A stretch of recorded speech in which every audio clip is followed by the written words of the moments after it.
Muy buenas noches, es un placer estar con ustedes. Muchas gracias por acompañarnos. ¿Corre España el riesgo de convertirse en una nueva Venezuela con esta agenda radical del gobierno socialcomunista del PSOE y Podemos? Lamentablemente, la respuesta a eso es sí. No existe ninguna nación, ningún estado westfaliano, ningún país organizado que no corra ese riesgo. Yo diría que existen niveles de riesgo y el de España es elevadísimo, porque usted decía muy bien, en algún momento los cubanos, cuando la revolución de Castro se aproximaba a su victoria, y todos tenemos que recordar que en ese momento él se reputaba como no comunista. Hay una entrevista que está grabada en la historia donde él dice no soy ni jamás seré comunista y luego lo admite abiertamente. Se lleva a cabo una reforma que destruye todos los mecanismos de democracia, de convivencia, de tolerancia, de libertades civiles, de libertades constitucionales, y todos sabemos lo que sucedió. Cuando lo mismo sucedía con Hugo Chávez, si usted lo citaba, la frase de muletilla de todo el mundo es que Venezuela, con su larga tradición de democracia, de institucionalidad republicana, jamás sufriría un fenómeno así, puesto que Venezuela no era Cuba. Y escuché las mismas frases en otros países de América Latina que han pasado por esta experiencia, y la lista es larga. Lo mismo se decía en Chile, a donde se hablaba de una estabilidad inexpugnable, y todos estamos viendo que hoy día Chile está siguiendo una ruta similar, con una reforma constitucional arrancada por la violencia, donde la irracionalidad impera, donde las agendas radicales son las que prevalecen. Y lo hemos visto en la gran democracia del norte de las Américas, en los Estados Unidos, a donde los principios de convivencia democrática se han roto merced a métodos y procedimientos que nacen del mismo modelo. Así que la respuesta, infelizmente, es que España está en riesgo, pero en un riesgo más elevado que otras democracias de Europa. Señor Hacha, control de la justicia, mordaza a los medios de comunicación, imposición de un nuevo modelo de sociedad. ¿Cuáles son los pasos que siguen estos regímenes para implantarse en los países? Lo primero que sucede es el cambio, no me gusta mucho la palabrita, pero hay que decirla en este caso, es el cambio de los paradigmas de una sociedad. ¿Qué es lo que resulta más relevante? Es una batalla primero esencialmente cultural. De golpe, valores que están consagrados desde el punto de vista cívico, que son parte de los pilares de la existencia de un Estado, son cuestionados. Todo es relativo. Y hay escuelas de pensamiento que lo han avalado. A partir de esa situación se empieza a cuestionar la estructura de representación constitucional. Se promueven reformas de la Constitución. Se promueven procedimientos y accionarios políticos que de otra forma serían inaceptables. Se intimida al otro, se silencia el disenso. Y una vez que se accede a un nivel de poder en efectivo, se eliminan lo que en inglés se denominan los checks and balances. Vale decir, la igualdad entre los poderes del Estado, porque se absorbe, se coopta a el Poder Judicial. A partir del Ejecutivo se empieza progresivamente, a través de métodos lícitos o no, a condicionar al Legislativo, y cuando las sociedades despiertan se topan con que han transitado de democracias representativas a regímenes autoritarios, y de regímenes autoritarios a dictaduras en absoluto y total pleno derecho de definición. Señor Hacha, dicen que las pandemias son siempre el mejor aliado para imponer este tipo de modelos. ¿Estamos sufriendo en España la tormenta perfecta? El problema de la pandemia es que existen, y en esto para nada hay que caer en el tema del facilismo de la teoría de la conspiración, pero serias situaciones que nos llevan a concluir que la pandemia no fue un evento fortuito. Primero, desde el punto de vista científico, esto no lo vamos a discutir aquí, pero sí de la manera en la cual un poder, que es la China, manejó esta situación en el marco de su doctrina de seguridad nacional. Hay un libro, lo recomiendo, se llama La guerra irrestricta, de Zhao Liang y Wang Sansui, que describe lo que usted acaba de decir. Eventos de esta naturaleza son eventos de cambio histórico, de coyuntura.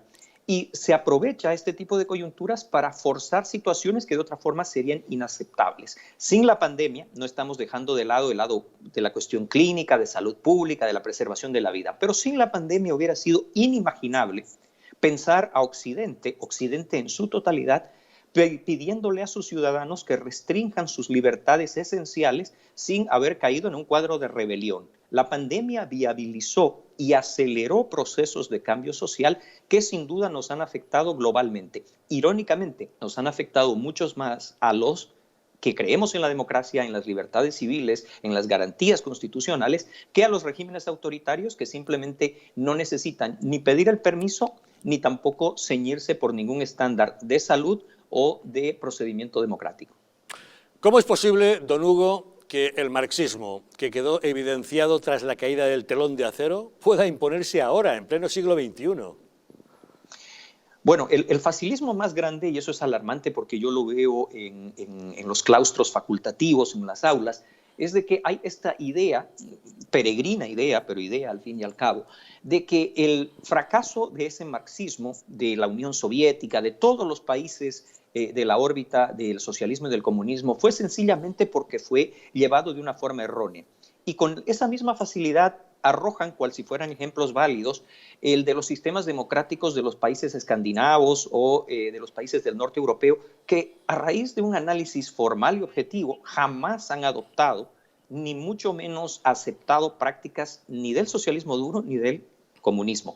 Pero en ese ejemplo se ha trastornado la percepción de generaciones que hoy día están alcanzando los puestos de responsabilidad y de administración pública y que están dispuestos nuevamente a darle oportunidad a un sistema que mató más gente que el nazismo, que depauperó y empobreció a la mayor cantidad de seres humanos de la historia y que, sin embargo, nuevamente a caballo de estas ideas y de estas teorías que son absolutamente y totalmente trasnochadas, vuelve a merecer una oportunidad y cuyo costo estamos por ver. No soy personalmente partidario de las teorías conspiratorias, pero ¿existe un proyecto planetario para imponer este relativismo en el mundo? Es difícil hablar de un proyecto desde el punto de vista de algo contextuado y organizado, porque ahí caemos en cuestiones que van más hacia el oscurantismo y la teoría de la conspiración. Pero sí es una cuestión evidente que los enemigos de la democracia, aquí tenemos que hablar de la China comunista, aquí tenemos que hablar de la Rusia de Putin, que escapa del modelo socialista comunista ortodoxo, pero que va en la medida de la definición académica hacia el autoritarismo y hacia una organización que no respeta estas medidas y garantías democráticas, han aprovechado esta situación para reforzar esa idea, reforzar la idea de que en Occidente tenemos que cuestionar y relativizar los valores, las instituciones, la validez de nuestras normas, inclusive a través de la corrección política, las medidas esenciales de sobrevivencia y protección de nuestros sistemas e instituciones. Y esto tiene una escala global y sin duda ha demostrado que ha sido capaz de prevalecer en procesos democráticos que irónicamente tienden a destruir. La contradicción más grande es que mientras Europa occidental camina en esa dirección, la Europa del Este, que experimentó el comunismo, que experimentó el socialismo, a través de sus resultados, fíjese lo que ha sucedido recientemente en Polonia o en Lituania, va exactamente en la dirección opuesta.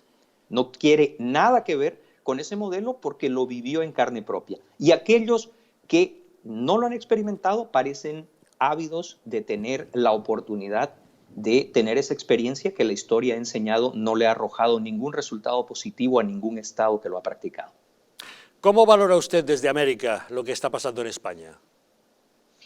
Bueno, preocupante porque ha llevado a España a ciertas situaciones que eran impensables, ha llevado a España a verse directamente vinculada, y cuando hablo de España, con todo el respeto absoluto para España y los españoles, me refiero a sus instituciones esenciales como Estado, a cuestiones como corrupción, lavado de activos, triangulación de recursos, intervención en asuntos soberanos de otros estados, en la promoción de posiciones, situaciones y opciones violentas en las Américas, cosas que si uno simplemente se trasladara en el tiempo nada más una década o dos atrás, hubieran sido impensables. El deterioro de esa situación, la pérdida de confianza de una buena parte de la población española en sus instituciones, en su democracia, en la posibilidad de una representación que no esté marcada por intereses foráneos a el Estado español, creo yo que deben llevar no solamente a quienes miramos desde afuera, sino a los propios españoles a un nivel saludable de preocupación. Don Hugo Hacha, muchísimas gracias por atender la llamada de Los Intocables. Es un placer. Un saludo.